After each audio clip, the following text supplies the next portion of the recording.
Good morning, children. Welcome to the maths class. Children, in the previous class, we had done word problems, worksheet 8, and today we would be moving towards value-based question answer of chapter Money. So, as you always know that whenever there is a value-based exercise, we have a very small story, a paragraph that gives you some values, that provides you some message, okay, which is very valuable in our life. ये हर value based exercise आपको कोई ना कोई value, कोई ना कोई अच्छे गुण, कोई अच्छा मैसेज आपको देता है ताकि आप एक अच्छे इंसान बन सकें. ना सिर्फ आप पढ़ाई में अच्छे हों बल्कि आप वैल्यूज़ में भी बहुत ही रिच हों, बहुत ही अमीर हों. आप में हर एक अच्छा गुण मौजूद हो. So keeping that in consideration, let us start the exercise of value based. Mona went to a stationery shop to buy a mathematics book. Mona एक मैथमेटिक्स बुक खरीदने स्टेशनरी शॉप गई. स्टेशनरी शॉप किसे कहते हैं? जहां आपको लगभग पढ़ाई की हर चीज़ मिल जाती है. Okay, books, copies, eraser, pencil box, lunch box, water bottle, everything which is used in the schools and offices. Generally everything you get there in a stationery shop. So Mona went to a stationery shop in order to buy a mathematics book. She bought it for rupees 300 and 265. Mona ने 265 rupees का एक mathematics book खरीदा. She gave a 500 rupee note to the shopkeeper. उसने book तो खरीदा rupees 265 का, लेकिन shopkeeper को कितने रुपए दिए? 500. He returned rupees 250 to Mona. Shopkeeper ने 250 रुपीज़ मोना को रिटर्न कर दिए. Mona counted the amount. Mona ने उस अमाउंट को गिना जो शॉपकीपर ने उसे वापस किया था. She found that the shopkeeper had returned her more money. उसने पाया कि शॉपकीपर ने, दुकानदार ने तो उसे ज़्यादा पैसा दे दिया है. She then returned the extra amount to the shopkeeper. उसने जो एक्स्ट्रा मनी शॉपकीपर ने उसे दिया था, जो एक्स्ट्रा पैसा दुकानदार ने उसे दिया था, मोना ने वापस दुकानदार को वो रिटर्न कर दिया. The shopkeeper thanked Mona. Shopkeeper ने मोना को थैंक यू कहा, धन्यवाद दिया. अब इसको आपको बहुत अच्छे से समझना है. Okay, now this is only our first question. How much more money did the shopkeeper return to Mona? See, this is the first question. How much more money did the shopkeeper return to Mona? कितने रुपए shopkeeper ने मोना को return ज़्यादा कर दिए? Okay, so will do it one by one, step by step. So value based question answer. This is the heading of the page. I am drawing with a rough hand. You will do it with the help of a scale. So first one, amount Mona gave to the shopkeeper. This is our first statement. Amount Mona gave to the shopkeeper. Mona ने shopkeeper को, दुकानदार को कितने रुपए दिए? The amount is ₹500. Second part, what was the cost of the book? Mona ने तो 500 दे दिए दुकानदार को. बुक की कीमत क्या थी? Cost of the book. Book की कीमत क्या थी? बुक की कीमत थी rupee 265.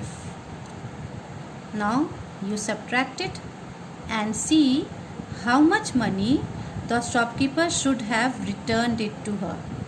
अब इसे सब्ट्रैक्ट करेंगे. मोना ने 500 रुपये दिया था, बुक की कीमत थी रुपी 265. तो बाकी पैसे तो दुकानदार वापस करेगा. कितना पैसे दुकानदार वापस करेगा? So amount to be returned by the shopkeeper. To be return मतलब जो शॉपकीपर को रिटर्न करना है. Amount to be return by the shopkeeper, वो अमाउंट जो शॉपकीपर को रिटर्न करना है. सो 0 में से 5 सब्ट्रैक्ट नहीं कर सकते. What we will do? We will borrow from here, but here is also 0, so we will borrow from here.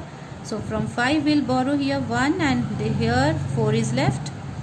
From 1 0 10 we will borrow here. Here is 10 and here 9 is left. So 10 minus 5 is 5. 9 minus 6 is 3. And here is 4. 4 minus 2 is 2. So the amount that the shopkeeper has to return to Mona. Amount to be returned by the shopkeeper. Shopkeeper को कितने रुपए वापस करने हैं? Shopkeeper को वापस करने हैं 235 रुपीज़. लेकिन शॉपकीपर ने कितने रुपए वापस किए? शॉपकीपर ने तो गलती से 250 वापस कर दिए. तो कितने रुपीज़ एक्स्ट्रा दे दिए शॉपकीपर ने? ये अब आपको निकालना है. कितने रुपीज़ एक्स्ट्रा दे दिए? Okay, so now right the next statement. Amount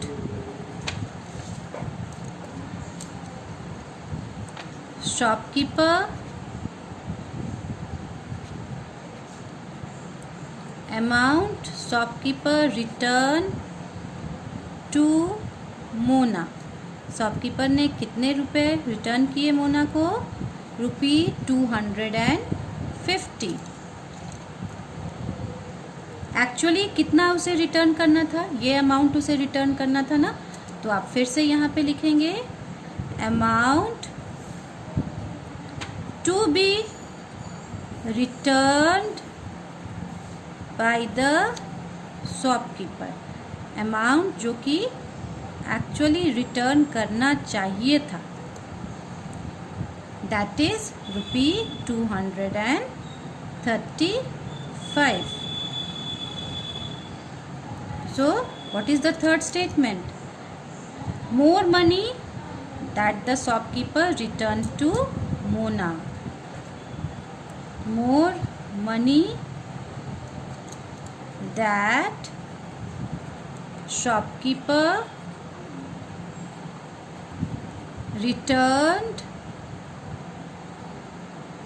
to Mona.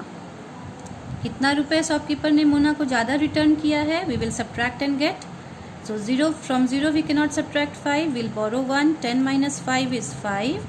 Here 4 is left. 4 minus 3 is 1. And 2 minus 2 is 0.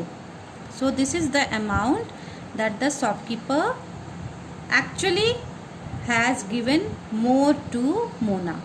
ये वो amount है जो शॉपकीपर ने मोना को ज़्यादा दे दिया. 15 रुपये शॉपकीपर ने मोना को ज़्यादा दे दिए.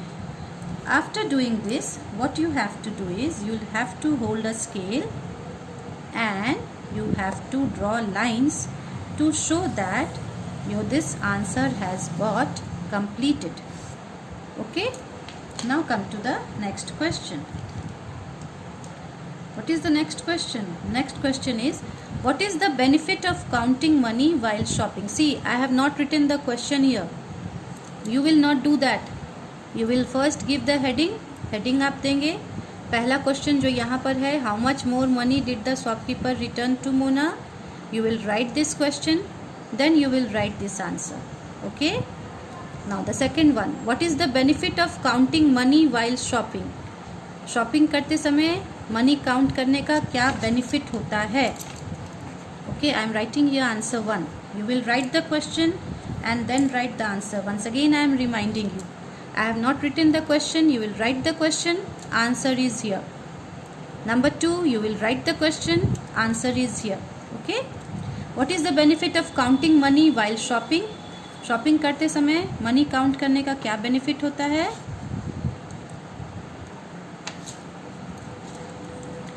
Counting money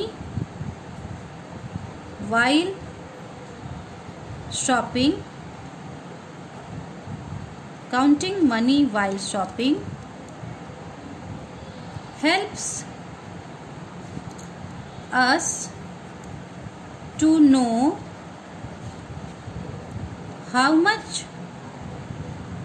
money we have spent and how much money is left. Money count करते समय ये फ़ायदा होता है कि जब हम शॉपिंग करते हैं और साथ ही साथ मनी भी काउंट करते रहते हैं तो हमें ये पता चल जाता है कि हमारे कितने रुपए खर्च हुए हैं और कितने रुपए खर्च होने बाकी हैं. After doing this once again you will draw lines, okay, to show that your answer has got completed. Okay, now come to the third one. This is answer number 2. This is answer 1. This is answer number 2. Now come to answer number 3. First we will read the question and understand it. What will you do if you find some money lying in the school ground? अगर आपको school ground में रुपए मिलते हैं तो आप उसका क्या करेंगे? कुछ मनी मिलता है, चाहे वो पैसा हो चाहे रुपया हो, तो आप क्या करेंगे उस पैसे का, उस रुपए का, उस मनी का? So you will write, I will give that money to my class teacher. मैं उस मनी को, उस पैसे को अपने क्लास टीचर को दे दूँगा. है ना? ये सबसे अच्छा तरीका है अपनी ऑनेस्टी दिखाने का कि आप ईमानदार हैं. आप दूसरे का पैसा भला क्यों लेंगे? Why will you take others money? You will return it to your class teacher. Your class teacher will inquire from the students. Class teacher दूसरे बच्चों से पूछेंगी और जिस बच्चे का होगा उसे वापस कर देंगी. Isn't it? This is a very good habit. All of you should follow. Never pick the money of other. Now answer number 4. Which value is exhibited by Mona? Mona ने यहाँ कौन से values दिखाए हैं? So मोना ने यहाँ पर क्या दिखाया है? Honesty दिखाया है, ईमानदारी दिखाई है. मोना चाहती तो वो पैसे रख सकती थी, है ना, लेकिन मोना ने वो पैसे दुकानदार को वापस कर दिए जो दुकानदार ने उसे एक्स्ट्रा दिया था. The value exhibited by Mona is honesty, ईमानदारी. अगर देश के सारे लोग ईमानदार हो जाएं तो इस देश में क्या कभी चोरी होगी, बेईमानी होगी? बिल्कुल नहीं. सो आप सब इस देश का भविष्य हैं. You are the future of India. So always try to exhibit this values. Always remain honest. हमेशा ईमानदार बने रहिए. So with this we have completed the value based question answer. Now come to the next part. What is the next part? Tick the correct answer. So this is very interesting. I will explain it to you and you will do it yourself. Rahul has rupees 120. Rahul के पास 120 rupees है. He wants to buy a toy robot that cost rupees 180. Rahul एक toy robot खरीदना चाहते हैं जिसकी कीमत 180 rupees है. How much more money does he need? और राहुल को कितने रुपए की ज़रूरत पड़ेगी?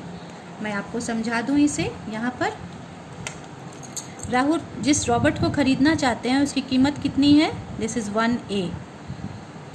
जिस रॉबर्ट को राहुल खरीदना चाहते हैं उसकी कीमत है 180 rupees. The cost of that Robert is 180. And how much money Rahul is having? Rahul is having 120 rupees. तो कितने रुपए राहुल को कम पड़ रहे हैं? How much more money does he need now? Subtract it and get the answer. 0 minus 0 is 0. 8 minus 2 is 6. And 1 minus 1 is 0. So it is rupee 60.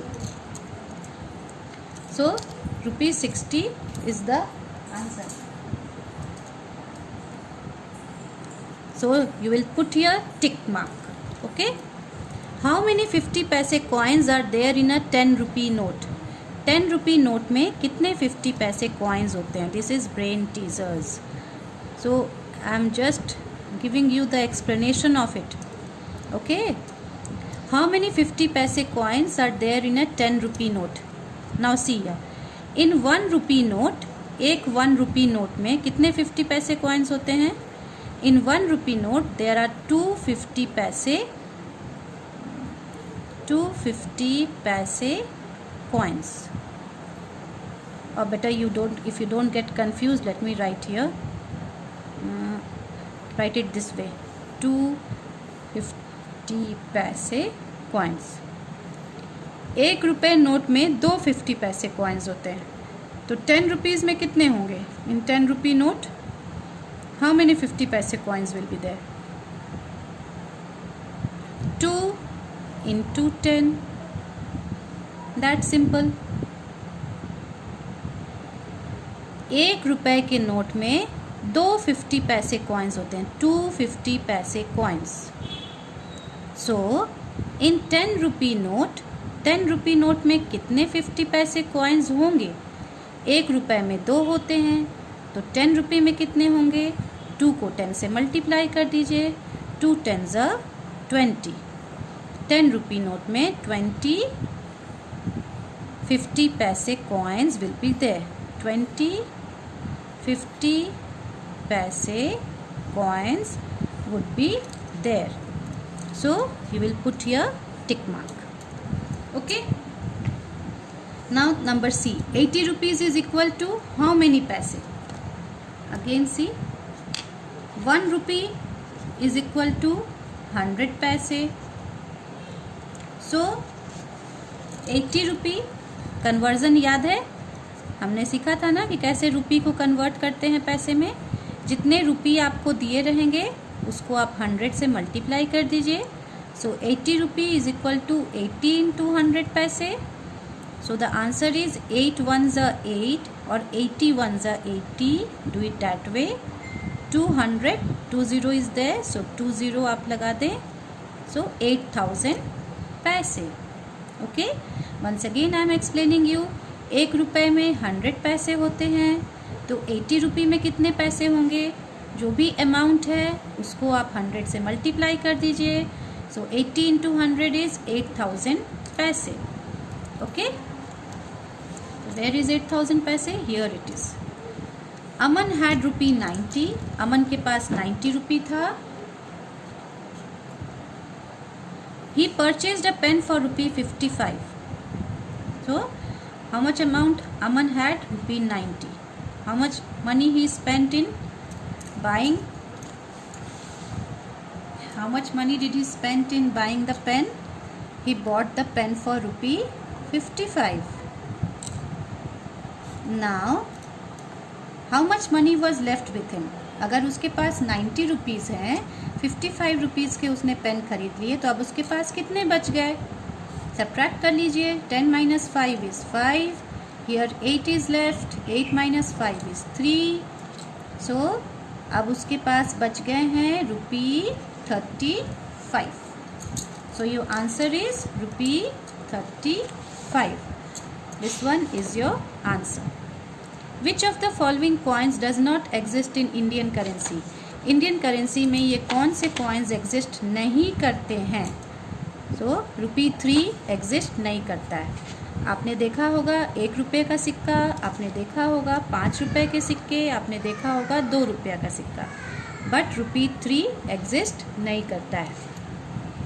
Next question. Right in figures. Now this you all know. I have already explained you. Write in figures. Figures में इसे लिखना है. कैसे लिखते हैं? First one 63 rupees 50 paisa. So how will you write it? Rupee 63 and put a dot, then write 50. Okay, then 7 paisa, number B. सिर्फ 7 पैसा है तो आप क्या करेंगे? डॉट 07. रुपए तो कुछ है ही नहीं तो 0 लगा दीजिए, रुपी का साइन दे दीजिए. Okay, the next two you will do it yourself. C and D you will do it yourself. I will not do it, you will do it yourself. I will check and see how correct you have done it. Then come to question number 3. Write in words. Write in words. This is rupee 31.55. So the answer is 31 rupees 55 paise. Okay, so this is how you are going to write in words. The second one is rupee 0.08. so rupee is not here, so you will simply write 8 paise. Now next two I am not going to explain you, you will do it yourself. With this I have completed question number 1, 2, 3 of brain teasers. Okay, so you will do value based question answer as your classwork and question number 1, 2, 3 of brain teasers as your homework. Thank you.